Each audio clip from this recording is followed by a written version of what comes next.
The title says it all. I don't care what the doctors, teachers, police, my parents, or anyone else in this crazy town says. There's no such thing as spontaneous human malnutrition. And come on, you probably haven't even heard of it. Well, no, of course you haven't heard of it. It's not real. Spontaneous human malnutrition, or SHM. Those 30 letters didn't just ruin my last year of middle school. They ruined my life. It's like every adult in town has gone mad. People they don't. How do I even begin? It started during the lockdowns, and it wasn't until the 5th or 6th case that the local news started putting the pieces together. That's 3 weeks after Grant and I started our investigation. We knew something was up from the 3rd victim. Why? Because the 3rd victim was Doug's mom. Doug is or was the 3rd member of our cafeteria loser musketeer setup.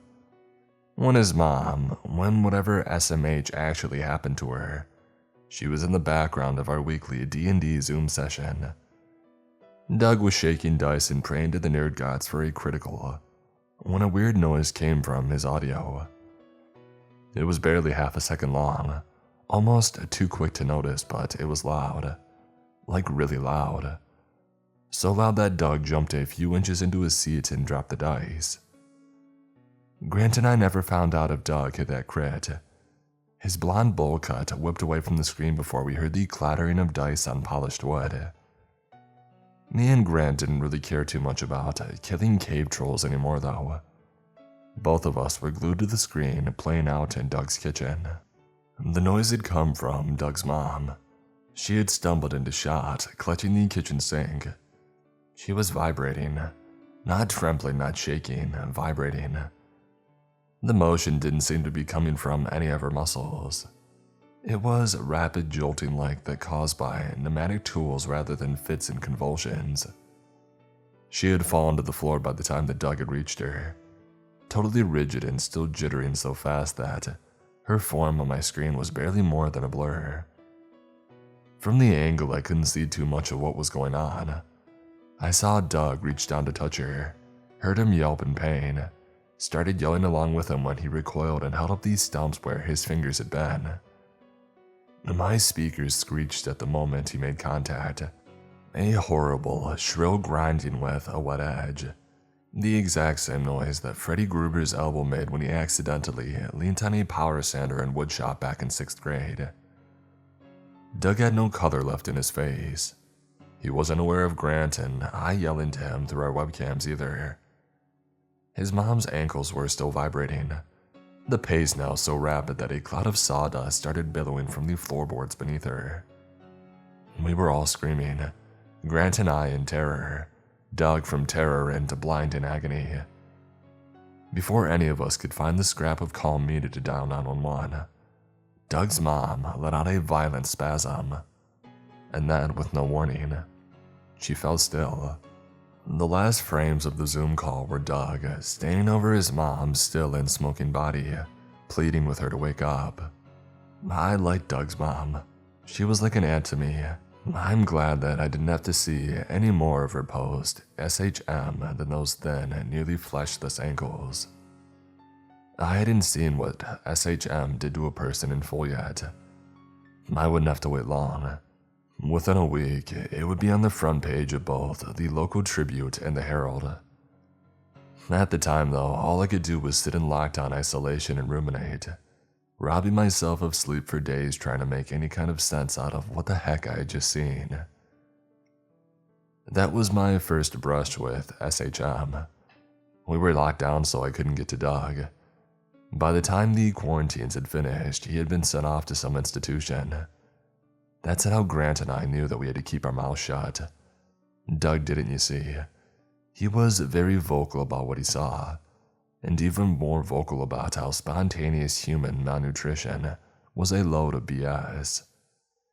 Doug knew that he was being lied to, and so did we. We didn't have the anger of losing our mom to drive us, though. I think that's why Doug took a different approach. He didn't think sleuthing would get him anywhere. Answers needed to be taken, not found, he said. We tried to stop him, But once he got the idea to set fire to a police station in his head, there was no getting it out. Yeah, 2020 was definitely one of those years for me. Anyway, as I said, Doug's mom was the third victim, and it wasn't until the fifth or sixth that the media started connecting dots. There was nothing about the vibrating, of course. That seemed to be being deliberately kept under wraps. What led local newscasters to connect the occurrences was the apparent containment within our town, and the, how shall I put this, unique state the victims were found in. It's from the victims that the SHM lie was created. You won't find any info on it. I know this because I'm not stupid. One of the first things I did when the disappearances started was liaise with my out-of-town contacts. The only SHM info online is on the web pages of local schools, hospitals, community centers, and so on. Try and access any of these from an IP outside of the county. 404, my dear friends. Try to get around that with a VPN. SWAT time. It only took 2 reports of that in our paranormal investigation Discord for Grant and me to realize that we were completely alone. Everyone wants to help until helping means an armed unit at the door. But what is the SHM lie? The clue is in the name. Spontaneous. Because it happened suddenly and without any prior warning. There's no rhyme or reason to who gets picked or when. The oldest victim was in their 80s. The youngest was young enough that there are too many first graders around here familiar with funerals. Some go in their sleep. Others, like Doug's mom, when they're humdrumming through their daily grind. And there's no sign that it's coming either. Well, that we knew of at least. It wasn't like any of the victims were around to recount what they had experienced in the lead-up. Whatever happens, it happens suddenly. Nobody reported feeling unwell prior to getting SHMD'd. They're fine one second, buzzing so hard that they're dangerous to touch the next. The human part is obvious. It's the M in SHM, the malnutrition. That's the biggest part of the lie. A local doctor coined the term based on the state victims were left in after the deadly superconvulsions. No matter their size beforehand, every SHM victim came out the other end looking, well, malnourished. Extremely malnourished. The kind of malnourished that the term 0% body fat was made for. They showed a couple photos on the news and in the papers, like I said. Pictures that all came with a disclaimer that sensitive viewers would find them distressing. Apparently, we're all sensitive viewers when it comes to SHM. Even the local news anchors. It's a shame, actually, that the internet blacklisting means the clip of a 76 News host, Chip Dallas, bursting into tears live on air won't make it to YouTube. Despite the grim context, it's still pretty funny to see such a corny POS lose their crap so bad. We didn't think it was funny at the time, though, of course. Took a few days of emotional distance before we found enough teenage edginess to force a laugh at his blubbering. Mainly because it meant we both had to lie about the fact that we had been crying too. It's the eyes that do it. Nothing prepares you for them, even in a photograph. When you hear about something called spontaneous human malnutrition, you expect to see rib cages. You expect to see bones and joints sticking out at odd angles, draped in a sheet-thin layer of near translucent skin that leaves nothing of the anatomy within its imagination. As harrowing as seeing those peeled back lips, those teeth sticking up jagged and crooked from shriveled gums, it can be if you're not blindsided by them. The sight of their distended bellies is haunting, sure, but if you've ever seen what normal malnutrition looks like, then you're not in unfamiliar territory. The severity of it will take you back, no doubt. Being able to see every crease and fold of a person's lower intestine is jarring, even if you're given a heads up, after all. Despite your shock, though, these things won't create any kind of cognitive dissonance for you. They're about on par with what your brain will conjure when you read the phrase, died of starvation. The eyes, though. No amount of disclaimers or warnings could prep you enough for the eyes. The first thing off was the look of the face surrounding them. Every single SHM victim I've seen had the same expression. Terror, complete and utter terror. All of them died screaming. The eyeballs themselves are far, far worse though. Unnatural. No disease can do that, and I know because Grant and I had researched it for weeks. It doesn't matter what color your eyes are before SMH. When you come out the other end of it, they'll be black. Not black like coal or like ink or shadow. Black like the darkest reaches of a deep space. The kind of black that absorbs all light, so nothing twinkles or shimmers in them. You've seen a shark's eyes, right? Imagine them but 1,000 times darker. That's why everyone watching Chip Dallas's 76 News special on the mysterious new disease that had so far taken 6 people was crying, screaming, or laughing uncontrollably. Not everyone lapped up the disease lie though. It's a small town, but it's not that small. We've got 2 high schools. And Grant and I were far from the only ones who saw SHM for the BS that it was. You know what they say about the truth though? A lie can hold it down and beat the crap out of it before it even knows it's in a fight. Doug was the first non-believer to get, as we were told, sent away. He tried to burn down a police station though. When they took him, we weren't at all very surprised. It wasn't until Brian Jerick's quote-unquote suicide that Grant and I realized just how far the mayor, police, government, military, whoever was prepared to go to keep everything covered up. It was 6 months after the first SHM case, so that's about 102 confirmed deaths for context. At the regular nightly vigils, the townsfolk would say nothing, with their lips but everything with their furtive glances and nervous floor fixations. Brian Jerick was a local podcaster. Before SHM, he had talked mainly about nature trails in the closest national park, or shows that were coming through one of the 3 theaters that we boasted. As the epidemic unfolded, this all changed. Brian saw through the BS too, and he was very vocal about it. He had the balls to ask the questions on his podcast. Grant and I would only whisper to each other in our quiet corner of the cafeteria. If it's a disease, then where's the CDC? Why isn't this gained national or international attention? What kind of disease turns your eyes like that? Where does all the body mass they've lost go? How can they vibrate so fast it sands down wood, but they remain physically unscathed? Why isn't it spread outside the boundaries of our town? Why aren't the death certificates public? How come their clothes look ragged and old by the time they stop moving? Brian became a firebrand, a preacher voicing the doubts that we all shared, the questions so many of us had but were all too afraid to ask. He had known they were coming for him too. You can probably guess the story. The night before his disappearance, he abjectly stated that he would under no circumstances end himself. When the first guy to point this out on Facebook was reported dead an hour later, the message became pretty clear.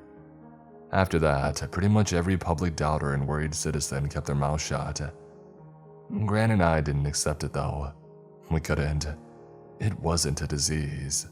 We didn't know what it was, but we knew that there was no such thing as SHM. We were being lied to, and unless we could figure out why, we wouldn't be safe. We both begged our respective parents to move out of town, of course, but you can imagine how that went down. Grant's dad told him to stop being a baby. Mine sat me down and gave me a lecture on the importance of not running from your problems. Both of them and our moms bought into the lie of it all. And I'm not going to lie, so heavy was my sense of helplessness that I cried myself to sleep most nights after that one. If it weren't for Grant, the sense of isolation, that feeling of being the only sane one in the nut house, it would have broken me. Grant's not me. He's made of tougher stuff. Whereas I retreated into existential despair, Grant decided Brian Jerick's death as the catalyst to get up and get stuff done. That's why he was the one that managed to gather the puzzle pieces and put them together. It took him a little while though. A few months and several dozen more bodies happened before the morning he arrived at my door with a cardboard box full of laptops. I still remember his expression as clear as day. It was the phrase, "I've got it done," personified. But where his wide grin wore the phrase triumphantly, his eyes bore it with guilt, shame, and fear. He made me help him carry the box up to my room to dump the dozen or so old laptops onto my bed. I had to run through every variation of what the heck that I knew before he spewed a rambling, near breathless explanation. He had started with the footage recorded from our D&D session. He had been planning to keep it a surprise, but he had been recording them to put together an animated highlight reel for Doug's birthday. I was a little annoyed at the invasion of privacy at first, but more irate that Grant had kept this a clue for me. After a brief and admittedly genuine apology, Grant opened up one of the laptops. He pulled a USB drive out of his pocket and plugged it in. When I asked why he hadn't just used my PC if he had the clip on a thumb drive, he muttered something about not wanting to buy me a new monitor. I understood exactly what he meant once he had played me the clip.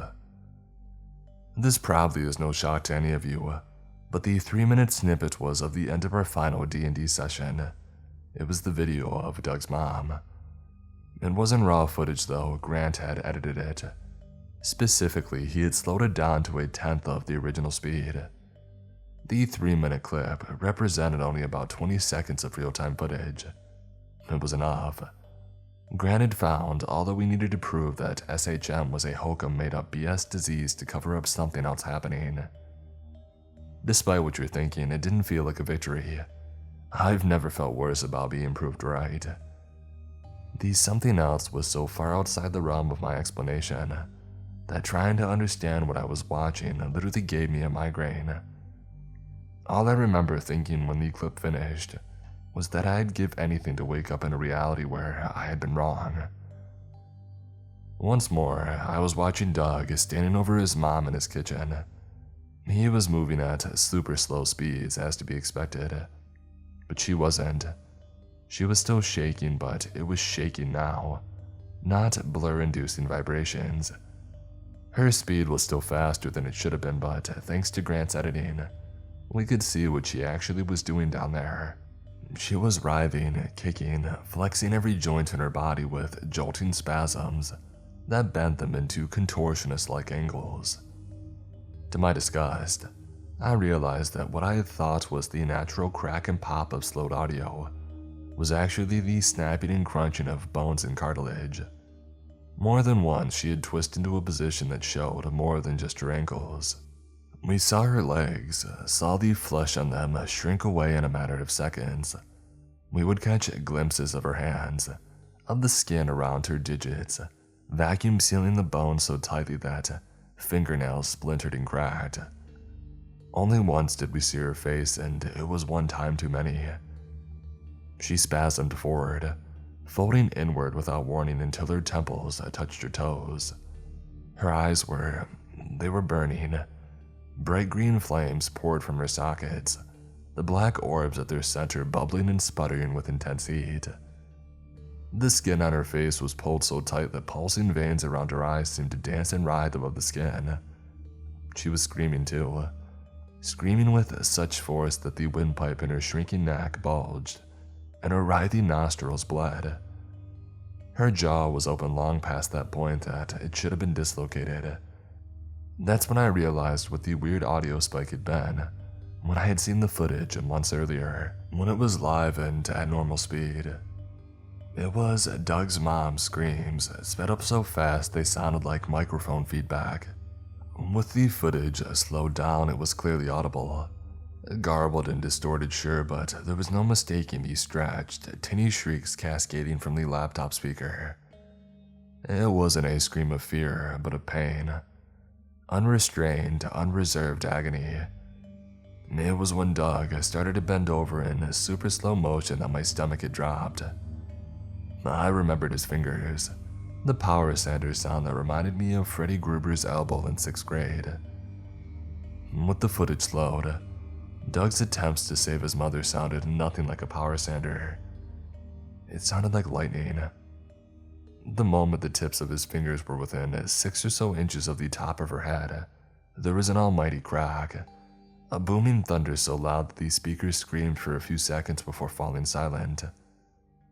Twin streams of emerald flame leaped from Doug's mom's boiling, hissing eyes the moment the hardware-killing noise hit.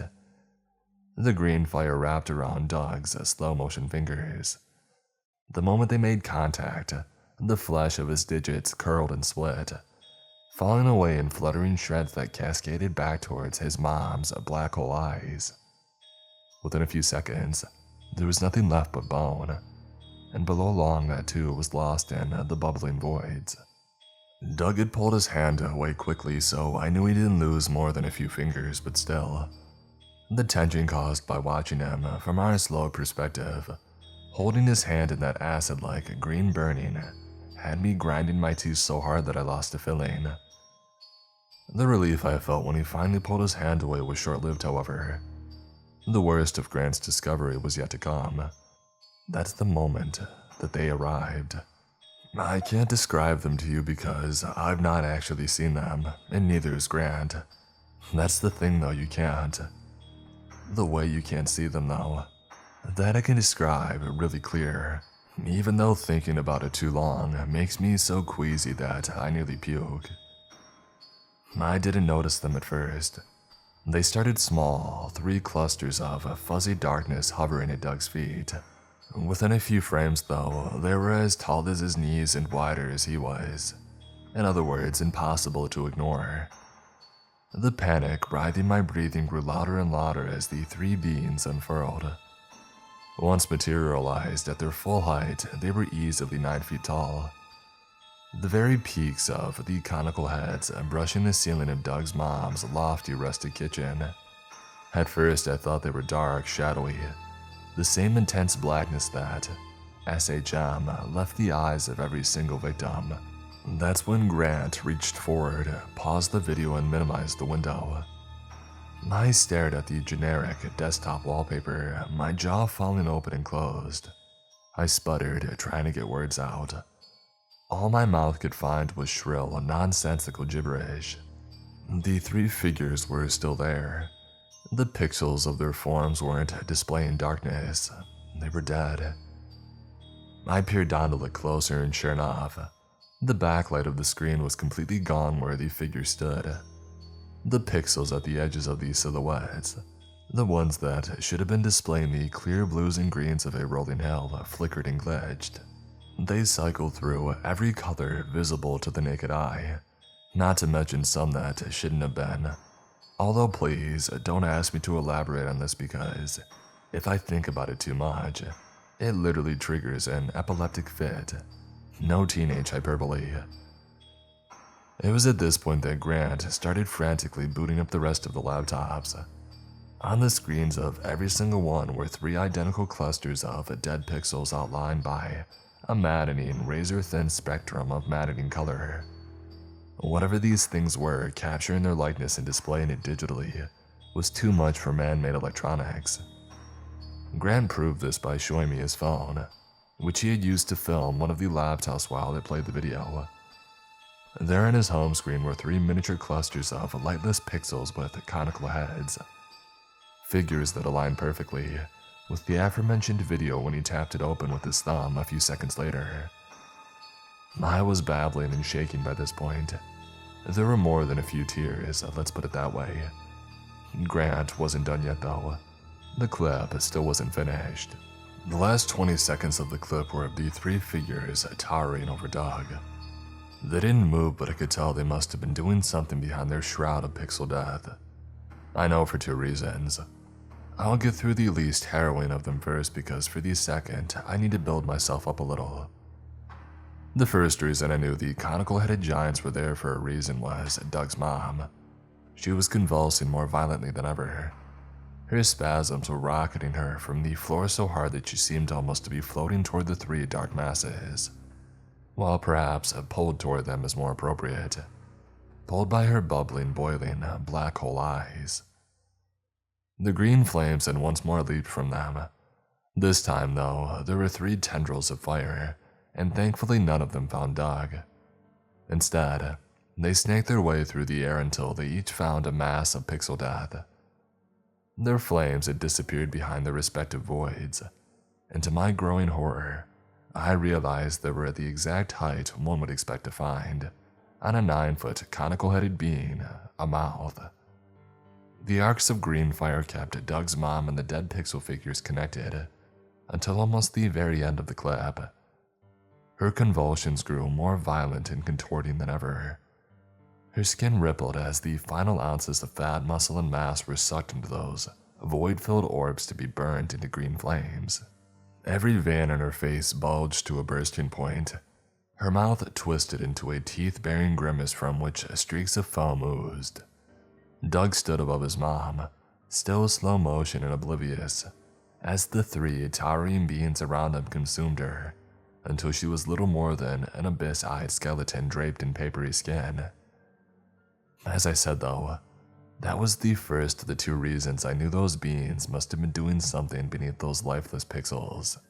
The second one, the one that's kept me up for however many nights had passed since that morning, was much worse. I could hear them. Not through the speaker. The speaker was dead and busted. This was made all too apparent by the fact that Doug's mom's electric chair convulsions and screaming from burning eyes had been inaudible since Doug had made the mistake of trying to touch her. No, I could hear them in the room, from all around me. Their hollow tones echoed and bounced off of every wall. I yelled, whipping around in every direction, adrenaline shooting through every blood vessel. Grant was crying now, crying and mouthing, "I'm sorry," over and over like a twisted mantra. It wasn't just the fact that I could hear them which made me throw the laptop out the window. It was what I could hear them doing too. They were laughing. All 3 of them were locked in high-pitched, chittering hysterics. The kind of laughter you imagine a spider makes before it injects its cocooned prey with chemicals that turn them into liquid mulch. Every barked ha screeched through my eardrums, twisting my spine and setting off every nervous tick that I never knew I had. I shouted at Grant for about half an hour once I was satisfied the laptop hadn't survived the fall. He took it like a champ, and when I had finally calmed down, he showed me the knuckles that he had obtained when he put his fist through drywall after watching it for the first time. The fear that it created, it was beyond rationality. Hearing the laughter set off something deep within me, a set of emotions long dormant thanks to the comfortable safety of modern life. Once upon a time, humans needed that mix of aggression and panic. They needed it because if they didn't have it, they would never be able to fight their way out of the corners the beings that live in shadows could back them into. I now know those feelings, although every single part of me wishes that I didn't. It was after I had apologized for losing my cool, and Grant began to talk about our options for what to do next, that our phones rang. I felt the little composure I had managed to build since the laptop went flying away in an instant. There was no number, but instead of a caller not recognized or withheld number, the writing on the screen showed 2 simple, spirit-crushing words: human phone. I looked up at Grant, tears once more falling down my cheeks, and he was in the same state. He nodded at me and I gulped, resigning myself to whatever happened next. We both clicked the green icon and accepted the call. A single voice answered, and once more it came not from our phones but from every square inch of space around us. It was a single voice, whining and high-pitched. The syllables sounded not like organic speech, but like someone had stretched and manipulated audio of billions of people screaming until it became coherent language. Again, only 2 words, but they were enough for both Grant and I to get on our bikes and cycle as far away from my house as we possibly could. "Hello, boys." My folks were the ones who reported us missing. They found us hiding in our shack in the woods, that one we had naively believed our parents didn't know about. It was when we started to explain why we ran that stuff went sideways quickly. We had expected the cops not to believe us, and we never thought that they would place us under house arrest and cut both our houses off from the internet. We were both dumbfounded when they confiscated our phones and told us every device we owned was getting taken in for evidence. And we were real surprised when one of the cops punched Grant in the face and told us, in no uncertain terms, that just because we were kids didn't mean we couldn't get, and I quote, dealt with. When I found out about the bribe money to keep shut, I didn't know what I felt more, shocked at how much it was, or disgusted that my parents had accepted it. They don't believe me, by the way. They're upset that we tried to leave town at, and again I quote, but from my dad now, a time when the community needs to come together and not do anything to rock the boat. That was all a week ago, and I haven't slept since. I also haven't heard from Grant. I have been watching the news though. 17 more have gone in the last 5 days. 17 more people burned away and consumed by whatever those things are.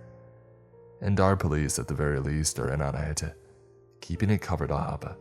Not just keeping it covered up, but allowing it to happen. I know that it runs deeper though, and it has to. What else would those scientists in hazmat suits keep showing up outside my house at night? Why else would a black van be parked across the street every morning, noon, and night? Why else would 3 police officers resign due to a conflict of conscience and die under mysterious circumstances the night afterward? Whatever is happening in my town, it's big and it's being kept quiet. Not only kept quiet, it's being allowed to happen. I stole my dad's work phone to post this, and hoping that it gets out there, that it makes it past the blacklist that they've got in place. That's part of the reason I've admitted the name of where I actually live, though no doubt I have scrapers mining every search engine for it. I mean, come on, it probably won't work. But I'm plumb out of ideas and honestly, way beyond desperate at this point. This isn't a send help now post because the help is half the problem. This is so you can be on alert. If you get wind of anything that sounds even remotely like SHM, skip town, leave. Especially if you live in a pokey little cult-like quiet town like mine. I don't care what you think of your neighbors. Forget everything you know about your friends, your family. When stuff like this hits the fan, they will play along with the lie. As I've said, this doesn't seem to have spread beyond the town limits so far. Whatever those beings are they picked here as their hunting ground. They could move though, or there could be more of them. Who knows how many ghost towns and dwindling populations are actually whole communities being deliberately fed to these things. The US is a big place. You really think anyone would notice if Podunkville in some random county vanished slowly over a few years? Well, that's what's happening here, and nobody around me is trying to stop it. My parents, the news, the police, the mayor, everyone with any kind of authority are doing what they can to make sure that we sit tight and let it happen. There is no such thing as spontaneous human malnutrition. There never has been and there never will be. But because the idiots around me refuse to stop insisting otherwise, I'm going to get consumed by, no, screw it, screw the house arrest, I can't stay here. Those things know who I am and know where I am. They'll be coming for me sooner or later. House arrest, I don't even care. I've got nowhere to go but, Jesus Christ, that footage. Dying alone and starving in the forest would be much better than that. Dad, if you're reading this, I'm sorry. I don't want to know what it feels like to have eyes that burn like dying suns. I'm not going out the way that Doug's mom did. The way I know you're hiding from me that Grant already is done. I can't take this madness anymore, Dad. You know that I'm right about all of this. I'm sorry, I truly am. But you and I both need to accept that. It's not my fault you decided to fall down this rabbit hole. As for the rest of you, wish me luck. You might see me cycling through your town one day, who knows. I'm posting this and then I'm hitting the road. It's about an hour's journey between my house and the edge of town. If I can push it, I can make it before my dad and the cops realize what I've done. I'm taking a risk by posting this, I know, but that's the thing. There's always a chance that those things might reach me first. Heck, they might even be reading this right now. They've already proved they can mess with our phones. It wouldn't be a stretch if they were watching me type this right. No, I can't think like that. Gotta focus. Gotta remember that as risky as leaving is, the risk of staying is always higher. It's a certainty. I'm going to be keeping my head down so you won't hear from me again. But keep your fingers crossed for me, please. Oh, and remember, if and when your local Chip Dallas facsimile starts telling you not to worry about a mysterious new disease called spontaneous human malnutrition, don't believe a word that they say. It doesn't exist, and you have every reason to panic.